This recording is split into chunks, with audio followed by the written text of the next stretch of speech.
Assalamualaikum warahmatullahi wabarakatuh. Salam sejahtera bagi kita semua. Perkenalkan, nama saya Alifia Nurhalisa. Pada kesempatan ini, saya akan menyampaikan resensi sebuah buku yang mengangkat kekayaan budaya lokal Kabupaten Donggala, Sulawesi Tengah.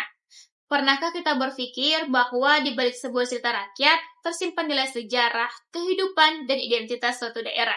Sayangnya, di era digital saat ini, semakin sedikit generasi muda yang mengenal cerita rakyat dari daerahnya sendiri. Padahal cerita rakyat bukan sekedar dongeng, melainkan warisan budaya yang mengajarkan nilai moral sekaligus memperkuat jati diri bangsa. Melalui kesempatan ini, saya akan memperkenalkan buku Cerita Bunga Mela dari Pujananti karya Namrud Mado. Buku ini diterbitkan oleh Magama Publishing pada tahun 2015 dengan halaman 80. Menariknya, naskah ini sudah ditulis sejak tahun 1990-an, namun baru diterbitkan sekitar 25 tahun kemudian. Hal tersebut menunjukkan bahwa pelestarian budaya membutuhkan kesungguhan dan komitmen agar tidak hilang di telan perkembangan zaman. Dan saya memilih buku ini karena ada 3 alasan. Yang pertama, buku ini mengangkat legenda asli Kabupaten Donggala yang belum banyak dikenal oleh masyarakat luas. Kedua, cerita yang disajikan juga tidak hanya menarik, tetapi juga mengandung nilai kasih sayang, kesetiaan, kepedulian, dan penghormatan terhadap alam. Ketiga, buku ini juga memperkenalkan kearifan lokal masyarakat Donggala, sehingga pembaca dapat lebih mengenal budaya sebagai bagian dari kekayaan budaya Indonesia. Selanjutnya, mari kita melihat isi dari buku ini. Tokoh utama dalam cerita ini adalah seorang gadis bangsawan bernama Bunga Mela.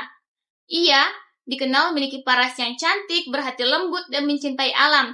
Berbeda dengan gadis bangsawan lainnya yang senang menghadiri pesta adat, Bunga Mela lebih memilih menghabiskan waktunya di taman dan menikmati keindahan alam. Suatu hari ketika berada di Kuala Patugu, Bunga Mela bertemu seekor belut hitam yang jinak. Karena merasa iba, ia memberikan makanan kepada belut tersebut. Sejak saat itu, persahabatan yang erat di antara keduanya. Belut itu bukan lagi sekedar hanya hewan, melainkan sahabat yang selalu menemani hari-harinya. Namun, kedekatan itu disalahpahami oleh ayahnya. Karena khawatir terhadap putrinya, sang ayah membunuh belut tersebut tanpa sepengetahuan Bunga Mela. Peristiwa itu membuat Bunga Mela sangat berduka. Kesedihannya semakin mendalam ketika mengetahui bahwa belut tersebut sebenarnya merupakan jelmaan seorang pangeran yang selama ini hadir dalam mimpinya. Sebagai bentuk penghormatan terakhir, Bunga Mela menguburkan tulang belulang belut itu di puncak Gunung Fulonji.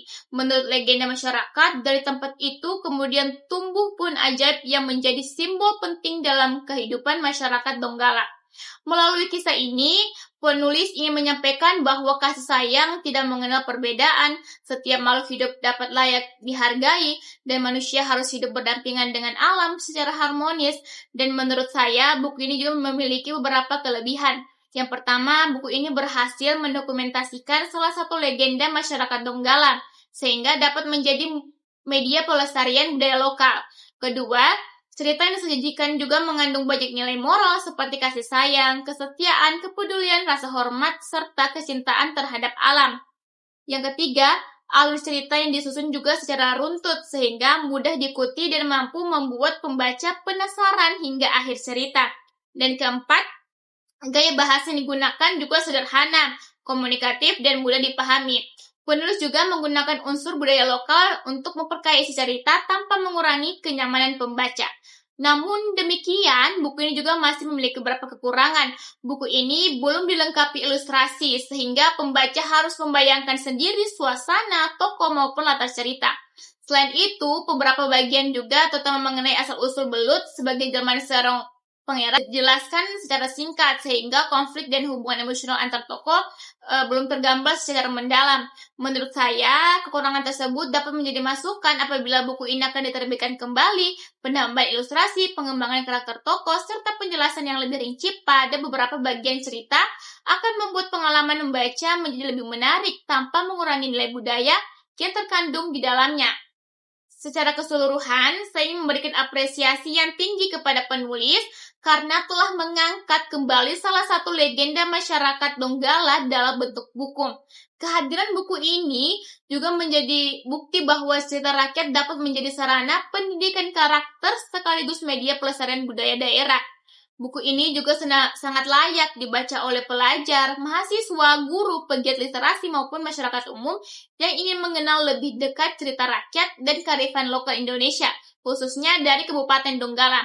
Sebagai penutup, saya ingin menyampaikan bahwa setelah membaca buku ini, saya menyadari satu hal bahwa warisan budaya tidak akan tetap hidup hanya karena diwariskan oleh para leluhur, tetapi warisan budaya akan terus hidup apabila generasi muda mau membaca, memahami, menjaga, dan menceritakannya kembali kepada generasi berikutnya. Mari kita mulai mencintai budaya daerah kita sendiri, karena dari situlah identitas bangsa akan tetap terjaga. Saya Alifia Nurhalisa, terima kasih atas perhatiannya. Wassalamualaikum warahmatullahi wabarakatuh.